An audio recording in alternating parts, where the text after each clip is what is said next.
We're joined now here in the studio by Mark Kimmitt. He's a former Deputy Assistant Secretary of Defense. Welcome to the studio. Mark, what would another Trump term bring to the Middle East? Well, I think what President Trump is looking for is a continuation of the policies that he has already set out.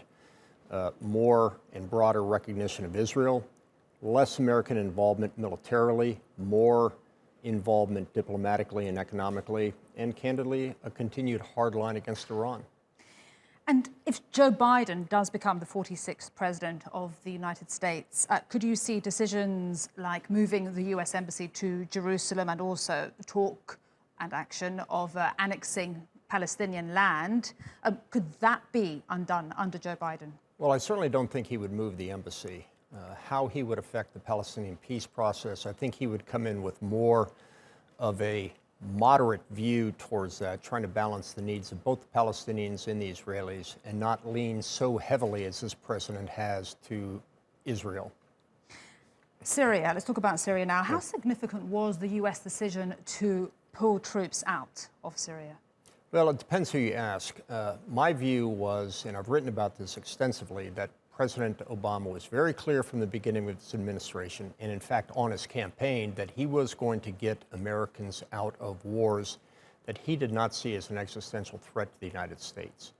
The community in Washington, D.C., all the experts said, if we pull out of Syria, there'll be this massive vacuum.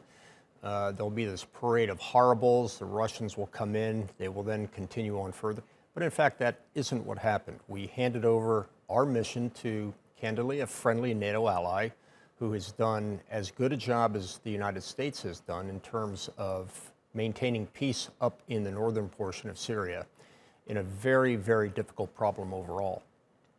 And Donald Trump has no new wars in his legacy. How significant is that? Well, in fact, not only has he had no new wars, but he's actually put deeds behind the words ending forever wars. He's reduced, obviously, as you said, in Syria, getting smaller and smaller in Iraq, getting smaller and smaller in Afghanistan. And I think, candidly, that's one of the native appeals that President Trump has to particularly mid-Americans, the ones whose children join the military, the one whose families bear the costs of overseas deployments, especially ones that have gone on for 1 or 2 decades, where many, many Americans can no longer understand why Americans are fighting and dying overseas with no tangible results. And just, on that, perceptions of the US overseas, how have they changed because of these past 4 years under Donald Trump? Perceptions of America?